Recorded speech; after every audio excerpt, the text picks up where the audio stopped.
வணக்கம். பரபரப்பு மீடியா செய்திகளுக்காக நான் நிரோஷன்.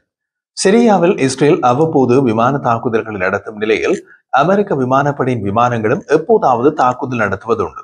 இஸ்ரேலிய விமானப்படையின் தாக்குதல்கள் குறித்து குற்றம் சுமத்தும் சிரியாவின் புதிய ஆட்சியாளர்கள் அமெரிக்க விமானப்படையின் தாக்குதல்கள் சிரியாவுக்குள் நடந்தால் வாய் திறப்பதில்லை. அதற்கு இரண்டு காரணங்கள். ஒன்று, சிரியா மீது அமெரிக்கா விதித்த அனைத்து தடைகளையும் நீக்க வேண்டும் என்ற கோரிக்கையினை கொடுத்து விட்டுள்ளார்கள் சிரியாவின் புதிய ஆட்சியாளர்கள். இரண்டாவது, சிரியாவுக்குள் அமெரிக்க விமானங்கள் குறிவைப்பது அமெரிக்காவுக்கும் சிரியாவின் புதிய ஆட்சியாளர்களுக்கும் உள்ள பொது எதிரி மீதுதான். சிரியாவில் நடந்த விமான தாக்குதலில் அல் qaedaவுடன் தொடர்புடைய மூத்த தளபதி மற்றும் தாக்குதல் திட்டமிடுபவரை அமெரிக்க விமானப்படை கொண்டது. அந்த ஜிகாதி தளபதி ஈராக் மற்றும் சிரியாவில் கிட்டத்தட்ட 3 தசாப்தங்களாக செயற்பட்டு வரும் தீவிரவாத அமைப்பான அன்சார் இஸ்லாத்தின் தலைவராக இருந்தார். இந்த விவகாரத்தில் மிகப்பெரிய திருப்பங்கள் உள்ளன. அதை பார்ப்பதற்கு முன் தாக்குதல் பற்றி கொஞ்சம் பார்த்து விடலாம். அமெரிக்க மத்திய கட்டளத்தளம் சென்கோம் உத்தரவுப்படி அமெரிக்க விமானப்படை விமானங்கள் சிரியாவில் நடத்திய தாக்குதலில் கொல்லப்பட்ட தளபதியின் பெயர் மொஹாமட் அப்துல் வஹாப் அல் அஹமத். இவர் தலைவராக இருந்த அன்சார் இஸ்லாம் அல் qaedaவுடன் தொடர்புடைய தீவிரவாத குழுவாக வர்ணிக்கப்பட்டது. அத்துடன் இந்த அன்சார் இஸ்லாம் இயக்கம் கடந்த சில ஆண்டுகளாக அல் qaedaவின் சிரியா கிளையாகவும் அறியப்பட்டது. சிரிய பத்திரிகை அறிக்கையின்படி சிரிய அரசாங்கத்தின் கோட்டையான இட்லிப் மாகாணத்தில் ஒரு வாகனத்தில் பயணித்த போது அஹமத் மீது நடத்தப்பட்ட விமான தாக்குதலில் அவர் கொல்லப்பட்டார். சரி, இதனுள்ள முக்கிய திருப்பம் என்ன? இப்போது கொல்லப்பட்ட மொஹாமட் அப்துல் வஹாப் அல் அஹமத் தலைவராக இருந்த அன்சார் இஸ்லாம் இயக்கம் கடந்த சில ஆண்டுகளாக அல் qaedaவின் சிரியா கிளையாகவும் அறியப்பட்டது என்று சொன்னோம் அல்லவா? அதற்கு முன் அல் qaedaவின் சிரிய கிளையாகவும் அறியப்பட்ட அல் நுஸ்ரா முன்னணி என்ற ஜிகாதி இயக்கத்தின் தலைவராக இருந்தவர்தான் இப்போது பெயர் மாற்றிக்கொண்டு சிரியாவின் ஜனாதிபதியாக உள்ள அஹ்மத் அல் ஷாரா. எப்படி இருக்கிறது இந்த பக்கா விளையாட்டு? அல் நுஸ்ரா முன்னணிக்கும் அன்சார் இஸ்லாம் இயக்கத்திற்கும் இடையே அல் qaedaவின் சிறிய கிளையாக மற்றும் ஒரு தீவிரவாத இயக்கம் இருந்தது. அதன் பெயர் ஹுராஸ் அல்தீன். சிரியாவில் அல் qaedaவின் அதிகாரப்பூர்வ கிளையாக இருந்த ஹுராஸ் அல்தீனின் தலைவர்களை அமெரிக்க ராணுவம் 4 முறை குறிவைத்துக் கொண்டது. அந்த இயக்கத்தின் ஒவ்வொரு தலைவரும் கொல்லப்பட புதிய தலைவர் ஒருவர் அறிவிக்கப்பட்டார். இப்படி அடுத்தடுத்து 4 தலைவர்கள் அமெரிக்க தாக்குதலில் கொல்லப்பட வேறு யாரும் தலைவராக முன்வரவில்லை. அதனால் இந்த ஆண்டு பிப்ரவரி மாதத்தின் பிற்பகுதியில் ஹுராஸ் அல்தீன் ஜிகாதி குழு கலைக்கப்பட்டது. அந்த இடத்தை பிடித்துக் கொண்டது அன்சார் இஸ்லாம். அதன் தலைவர் தான் இப்போது மேலே அனுப்பப்பட்டுள்ளார். மீண்டும் ஒரு ரிவைண்டிங். அல் qaedaவின் சிறிய கிளையாக இருந்த அல் நுஸ்ரா முன்னணியின் தலைவராக இருந்த அபு முஹம்மது அல் ஜுலானி தமது அல் qaeda தொடர்புகளை வெட்டிக் கொண்டு அல் நுஸ்ரா முன்னணியின் பெயரை ஹயாத் டாக்ரீர் அல் ஷாம் அல்லது சுருக்கமாக HTS என்று மாற்றிக் கொண்டார். அந்த இயக்கத்தின் தலைவரான அபு முஹம்மது அல் ஜுலானி என்று அப்போது அழைக்கப்பட்ட இன்றைய ஜனாதிபதி ஷாரா அமெரிக்காவின் சிறப்பு உலகளாவிய தீவிரவாதிகளில் பட்டியலில் தொடர்ந்தும் உள்ளார். அமெரிக்க அரசாங்கமும் அதன் மேற்கத்திய நட்பு நாடுகளும் சிரியாவின் ஜனாதிபதியும் ஹயாத் டாக்ரீர் அல் ஷாம் HTS-இன் முன்னாள் தலைவருமான அஹ்மத் அல் ஷாராவை கவர்ந்தெழுக்கும் போது இந்த தாக்குதல் நடைபெறுகிறது. இந்த ஹயாத் டாக்ரீர் அல் ஷாம் HTS சிரியாவில் அல் qaedaவின் கிளையாகவும் அமெரிக்க அரசாங்கம் ஜூலை 2025ஆம் ஆண்டு அந்த பெயரை நீக்கும் வரை அமெரிக்க பட்டியலிடப்பட்ட வெளிநாட்டு தீவிரவாத அமைப்பாகவும் இருந்தது. அபு முஹம்மது அல் ஜுலானி என்ற பெயருடையவர் அஹ்மத் அல் ஷாரா என்று பெயரை மாற்றிக்கொண்டு சிரியாவின் ஜனாதிபதியாக உள்ளார். பழைய தீவிரவாதி புதிய ஜனாதிபதியாக அமெரிக்க ஜனாதிபதி ட்ரம்புடன் கைகுலுக்குகிறார். நியூயார்க்கில் ஐநா பொது சபையில் உரையாற்றுகிறார். ஆனால் ஒரு விஷயம், அவர் நன்றாகவே மாறிவிட்டார். அல் qaeda தீவிரவாதியாக நீண்ட வரலாறு மற்றும் தற்போதுள்ள பதவி இருந்த போதிலும் அமெரிக்க ஜனாதிபதி டொனால்ட் ட்ரம்ப் கடந்த மே மாதம் ஷாராவை சந்தித்தார். மேலும் ஷாரா செப்டம்பர் மாதம் ஐக்கிய நாடுகள் பொது சபையில் உரையாற்ற அமெரிக்காவுக்கு வரவேற்கப்பட்டார்.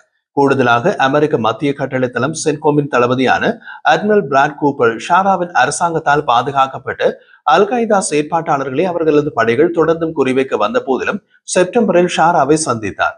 என்ன தலை சுற்றுகிறதா? இதுதான் இன்றைய அரசியல்.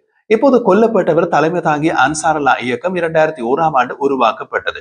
ஆரம்ப நாட்களில் மிக சிறிய இயக்கமாக ஈரானிய எல்லைக்கு அருகிலுள்ள வடகிழக்கு ஈராக்கில் இயங்கியது. முதன்மையாக குர்திஸ் ஜிகாதிகளால் உருவாக்கப்பட்டது. இருப்பினும் அது பின்னர் அரபு உறுப்பினர்களை சேர்க்க அதன் அணிகளை விரிவுபடுத்தியது.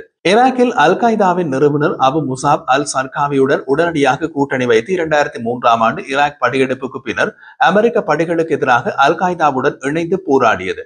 அமெரிக்க அரசாங்கம் 2004ஆம் ஆண்டு அன்சார் இஸ்லாமை ஒரு வெளிநாட்டு தீவிரவாத அமைப்பாக பட்டியலிட்டது. மேலும் தீவிரவாத குழு அல் qaedaவுடன் நெருங்கிய தொடர்புகளையும் ஆதரவையும் வைத்திருக்கிறது என்று குறிப்பிட்டது. அல் qaedaவும் ஒசாமா பின் லாடனும் இந்த குழுவை உருவாக்குவதிலும் நிதியளிப்பதிலும் பங்கேற்றனர்.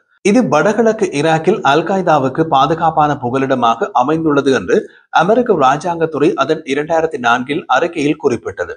அன்சார் இஸ்லாம் ஆப்கானிஸ்தானில் உள்ள அல் காய்தா முகாம்களில் பயிற்சி பெற்றது. பயிற்சி பெற்ற பின் அன்சார் இஸ்லாம் 2011ஆம் ஆண்டு சிரிய உள்நாட்டு போரின் தொடக்கத்தில் சிரியாவில் செயல்பட தொடங்கியது. இந்த குழு இன்றைய சிரிய ஜனாதிபதி தலைவராக இருந்த ஹயாத் தக்ரீர் அல் ஷாமின் முன்னோடியான அல் நுஸ்ரா முன்னணியுடன் இணைந்து போராடியது. பின்னர் அல் காய்தாவின் ஹுராஸ் அல்தின் உடன் கூட்டணி வைத்தது. இன்று அன்சார் இஸ்லாம் இயக்கம் சிரிய மாகாணம் இட்லிப்பில் செயற்படுகின்றது. வெளிநாட்டு தீவிரவாதிகளை வெளியேற்ற அமெரிக்கா அழுத்தம் கொடுத்த போதிலும் ஷாராவும் அவரது அரசாங்கமும் அன்சார் இஸ்லாம் அல்லது துர்கிஸ்தான் இஸ்லாமிய கட்சி போன்ற சிரியாவில் செயல்படும் வேறு எந்த அல் காய்தாவுடன் தொடர்புடைய தீவிரவாத குழுவுக்கு எதிராகவும் நடவடிக்கை எடுக்கவில்லை. நடவடிக்கைகளை அமெரிக்கா எடுக்கட்டும் என்று விட்டுவிட்டு சேரில் சாய்ந்தபடி வேடிக்கை பார்க்கிறார்கள். மறுபக்கத்தில் சிரியாவின் புதிய அரசு தமது பழைய எதிரியான குர்திஸ் இயக்கம் SDF உடன் கைகுலுக்க வேண்டியுள்ளது. காரணம், SDF அமெரிக்க ஆதரவு இயக்கம். சிரியாவின் வடக்கு நகரமான அலிப்போவில் இரவு நேர வன்முறையில் குறைந்தது ஒருவர் கொல்லப்பட்டு 4 பேர் காயமடைந்ததை அடுத்து சிரியாவின் அரசாங்கம் அதன் பாதுகாப்பு படையினருக்கும் குர்திஸ் இயக்கங்களுக்கும் இடையே போர் நிறுத்தத்தை அறிவித்துள்ளது. சிரியாவின் பாதுகாப்பு அமைச்சர் முர்ஹாப் அபு ஹஸ்ரா குர்திஸ் தலைமையிலான SDF இயக்கத்தின் தளபதி மஸ்லூம் அப்தியை சந்தித்த பின்னர் நேற்று போர் நிறுத்தத்தை அறிவித்தார். வடக்கு மற்றும் வடகிழக்கு சிரியாவில் உள்ள அனைத்து முனைகளிலும் ராணுவ நிலைகளிலும் விரிவான போர் நிறுத்தத்திற்கு இரு தரப்பினரும் ஒப்புக்கொண்டதாக கூறினார். இந்த ஒப்பந்தத்தை செயற்படுத்துவது உடனடியாக தொடங்கும் என்று அரசாங்க அமைச்சர் மேலும் கூறினார். சிரிய ராணுவமும் அமெரிக்க ஆதரவு பெற்ற SDF படையினரும் அலிப்போ நகரத்தில் உள்ள சோதனை சாவடிகளில் மோதிக்கொண்டதை தொடர்ந்து துப்பாக்கி சண்டை தொடங்கியதாக சிரிய அரசு ஊடகம் சானா தெரிவித்துள்ளது. அலிப்போவில் ஷேக் மக்சூத் மற்றும் அக்ரபிக் சுற்றுப்புறங்களில் உள்ள குடியிருப்பு பகுதிகளில் SDF படைகள் மோட்டார் குண்டுகள் மற்றும் கனரக இயந்திர துப்பாக்கிகளால் துப்பாக்கிச்சூடு நடத்தியதாக கூறப்படுகிறது. மேலும் பொதுமக்கள் உயிரிழந்ததாகவும் சானா தெரிவித்துள்ளது. சிரிய ராணுவத்தின் சோதனை சாவடிகளை தாக்கியது SDF மறுத்ததுடன் அதன் படைகள் பல மாதங்களுக்கு முன்பு அந்த பகுதியிலிருந்து விலகியதாகவும் கூறியது. வன்முறை வெடித்ததற்கு அரசாங்க படைகளின் ஆக்கிரமிப்பு தான் காரணம் என்று அது குற்றம் சாட்டியது.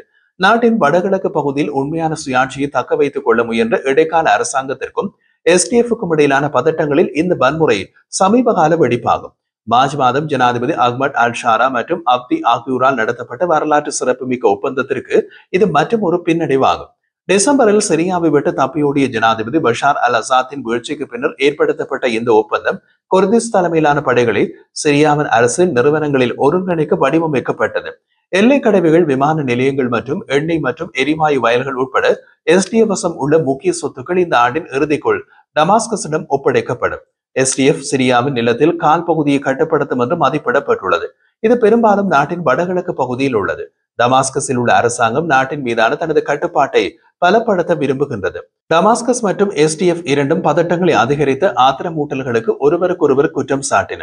அல் அசாத் பதவி கவிழ்க்கப்பட்ட பின் கடந்த திங்கட்கிழமை சிரியா அதன் முதல் நாடாளுமன்ற தேர்வின் முடிவுகளை வெளியிட்டது. இது கிட்டத்தட்ட 14 ஆண்டுகால உள்நாட்டுக்கு போருக்கு பின்னர் நாட்டின் பலவீனமான மாற்றத்தில் ஒரு முக்கிய தருணம். புதுப்பிக்கப்பட்ட நாடாளுமன்றத்தில் புதிய உறுப்பினர்களில் பெரும்பாலானோர் சன்னி முஸ்லிம்கள் மற்றும் ஆண்கள். தேர்தல் ஆணைய செய்தி தொடர்பாளர் நவார் நஜ்மே ஒரு செய்தியாளர் கூட்டத்தில் மறைமுக வாக்கெடுப்பில் தேர்ந்தெடுக்கப்பட்ட 119 உறுப்பினர்களில் 4% பேர் மட்டுமே பெண்கள் என்றும் வெற்றியாளர்களில் 2 கிறிஸ்தவர்கள் மட்டுமே உள்ளனர் என்றும் கூறினார்.